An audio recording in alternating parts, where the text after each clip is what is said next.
I'll start with the identification tag on the side. Here you'll find the manufacturer, date it was manufactured, tire sizes and pressures, some gross weights. Above that, you'll find your VIN number and cargo weights, and there's a tire chart on the right hand side. Up front of your propane is your battery. These aren't maintenance-free batteries. You may have to add water to them at some point. If you're not going to be using your unit for an extended period of time, I would disconnect it. There is a bit of a power drain coming from your carbon monoxide detector and stereo. And for winter, I would put it somewhere warm, extend the life of it. You have one 20-pound propane tank in front and your power jack. There's an on and off switch for the light and up and down. Your breakaway cable here, the key pulls out. Just one thing to note, when the key pulls out, it does activate your brakes when your battery's hooked up. So if it is left out for a long time, it can damage your brakes. So that's one thing just to kind of keep an eye, make sure that key stays in.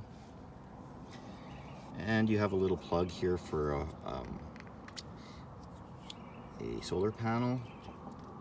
If you do decide to get a solar panel in the future, that's where it plugs in.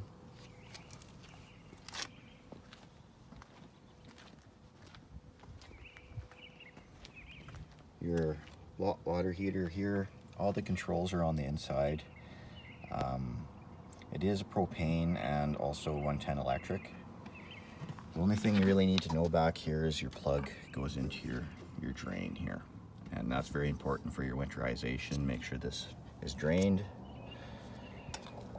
You have your city water connect next to that. If you're going camping and they have water at your campsite, just run your garden hose and connect directly into there.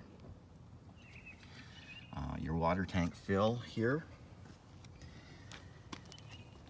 Low point drain, that's your low point of your water system. After you winterize, you can open those valves and it'll just get the last little bit of the water out. You have your furnace intake and exhaust next to that. Just kind of remember that gets really hot, so don't store anything in front of it. You have your black holding tank valve here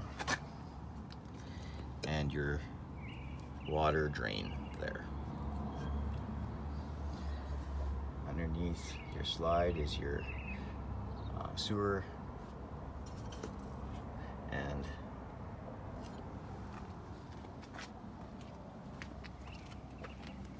right behind the tire is another one. So this is your gray one and the other one is your black. With these wheels, you can pop the cap off here and there's a grease nut blade behind. You can grease your wheel bearings, which I would recommend giving it a couple pumps a year. If you are putting a lot of miles on, I would get them repacked though. In your slide, you have a couple vents. These are for your fridge. All the controls are on the inside, so you don't need to go in behind here. The little hose coming out here is for condensation, so you definitely want to make sure that stays out.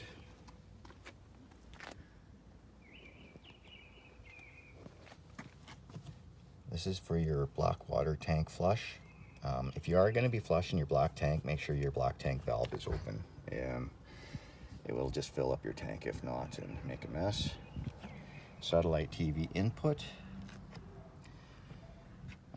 This is where your shore cord plugs in, 30 amp. And then you have a hot and cold shower. Stabilizer jack at the back and your sewer hose in your bumper.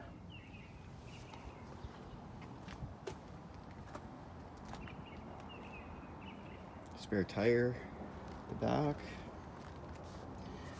This unit doesn't have a ladder, but I would recommend going up on your roof once a year just to make sure your sealant's looking good and everything's looking good. So in case you have a leak. You have a propane quick coupler at the back here with the valve. Your entrance door, power awning, a couple outside speakers. This is a place to mount a TV. You have your outlet here, and then your satellite TV output, coax cable output. A couple low point drains here. You can drain those after you winterize to get the last little bit of water out. And then you have your shore cord here. This crank here is for your stabilizer jacks, one on all four corners. And this is for your power jack. If you ever have a problem, you have no power, you can manually crank up and down your power jack. And that's the plug right up top here.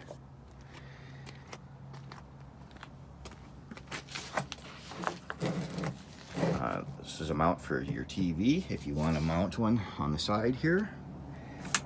You got a little interior light, and the light on the front operates the little blue lights on the front there. So I think that's about it for the outside. We'll head on in.